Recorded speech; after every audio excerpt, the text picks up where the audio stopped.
Good morning बच्चों।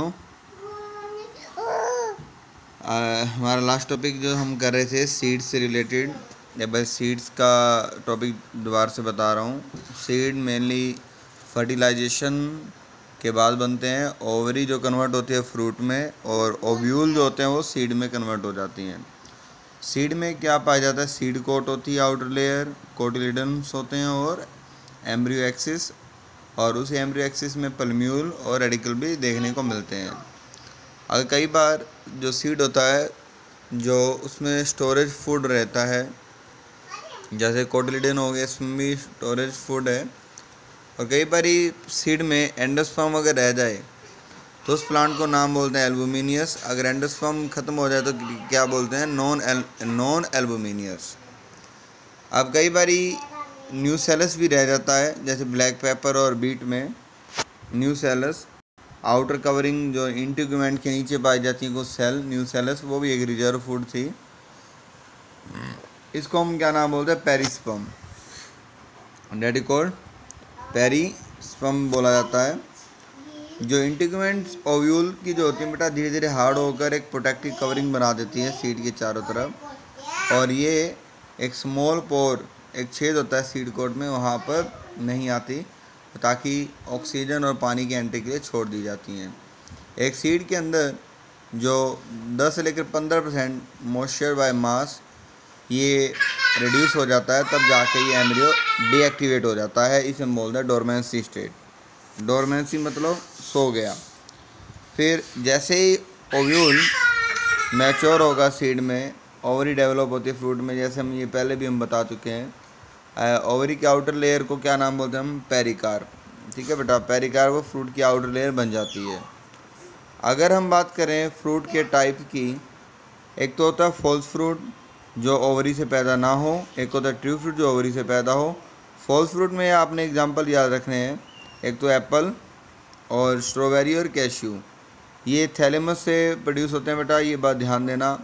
Ovary के नीचे वाला पार्ट को हम क्या नाम होता है? Thalamus, that is false fruit. अब ट्रू फ्रूट वही होते हैं जो ओवरी से पैदा हो।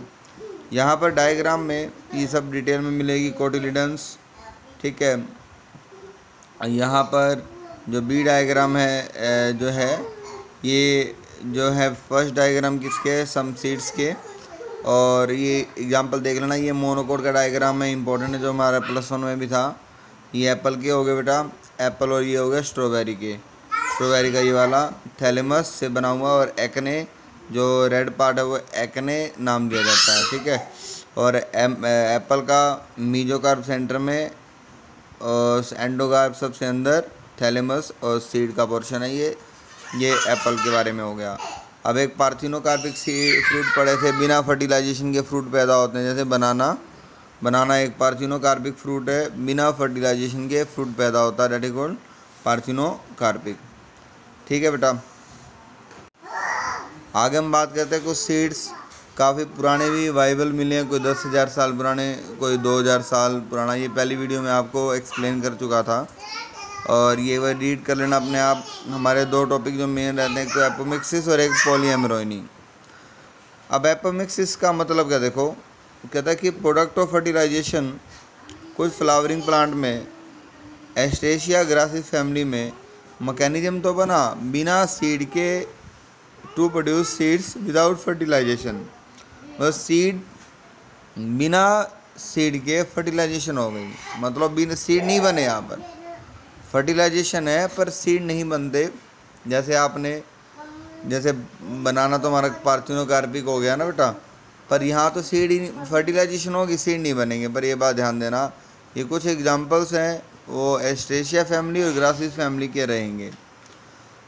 अब ये कहता है कि फ्रूट प्रोडक्शन विदाउट फर्टिलाइजेशन क्या बोलते हैं? उसको पार्थिनोकार्पिक बोलते हैं। अब यहाँ पर सीड का बनना विदाउट फर्टिलाइजेशन, सीड का बनना बेटा, सीड बनेंगे बिना फर्टिलाइजेशन के, उसमें क्या नाम दिया था? एपोमिक्सिस। सबसे इम्पोर्टेंट टॉपिक है ये वाला भी, एपोमिक्सिस। ये एक तरह से ना एसेक्सुअल रिप्रोडक्शन की मिमिक्स है, मतलब मिमिक्री कर रखी है, कॉपी कर रखी है यहाँ पर। और जितने सीड पैदा होते हैं उसमें क्या नाम बोलते हैं? Apomictic seed. एपोमिक्टिक सीड बोलते हैं बेटा, ये बात ध्यान देना। यहाँ पर डिप्लॉइड सेल जो है वो फॉर्म विदाउट रिडक्शन डिवीजन, कोई रिडक्शन डिवीज़न नहीं होता और develop into embryo without fertilization. वही डिप्लॉइड सेल जो बिना फर्टिलाइजेशन के एम्ब्रियो में कन्वर्ट होने लग जाती हैं। अब ये एक केस और भी हमें देखने को मिलता है बेटा, ये जो बात बताई जा रही है ये है पॉलीएम्ब्रॉयनी की। अब पॉलीएम्ब्रॉयनी का मतलब क्या रहेगा कि एक ही सीड में बहुत सारे एम्ब्रियो का मिलना। पॉलीएम्ब्रॉयनी क्या कहता है कि एक ही सीड में मोर देन एम्ब्रियो का मिलना। जैसे एग्जांपल है उसका ऑरेंज सीड और जितने भी सिट्रस वाले प्लांट हैं, सिट्रस, मैंगो, बेटा इनके सीड के अंदर बहुत सारे एम्ब्रियो देखने को मिलते हैं, मतलब more than one embryo, that is called polyembryony. ये टॉपिक भी याद रखना, ठीक है। आप एक्टिविटी ले सकते हो, ऑरेंज या नींबू का जो सीड होता है उसको अपने नाखून पे रखकर अंगूठे के उसको प्रेस कर देने, उसमें बहुत सारे एम्ब्रियो निकलेंगे, तो इसे हम क्या नाम बोलते हैं, पॉलीएम्ब्रॉयनी। अब कहता है कि यहाँ पर what would be the genetic nature of apomictic embryo, सबका सेम मिलेगा। अगर डिप्लॉइड है तो डिप्लॉइड है, अगर हैप्लॉइड है तो हैप्लॉइड देखने को मिलेगा।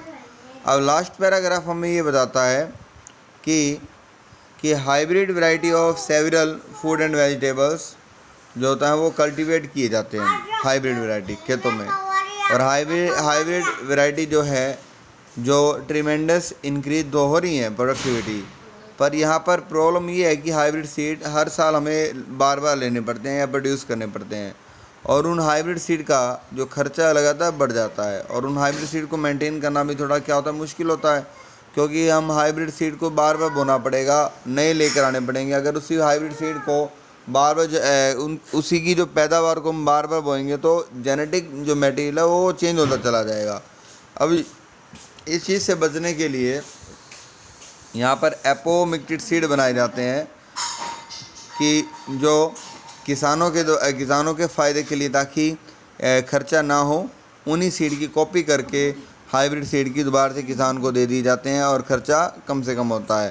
तो ये एपोमिक्सिस जो टेक्निक है सबसे बेस्ट है और इसके ऊपर रिसर्च लेबोरेटरी में चल रही हैं, ठीक है बेटा। ये चैप्टर तुम्हारा कंप्लीट हुआ और इसके जो क्वेश्चन आंसर्स हैं वो यहाँ पर गिवन है।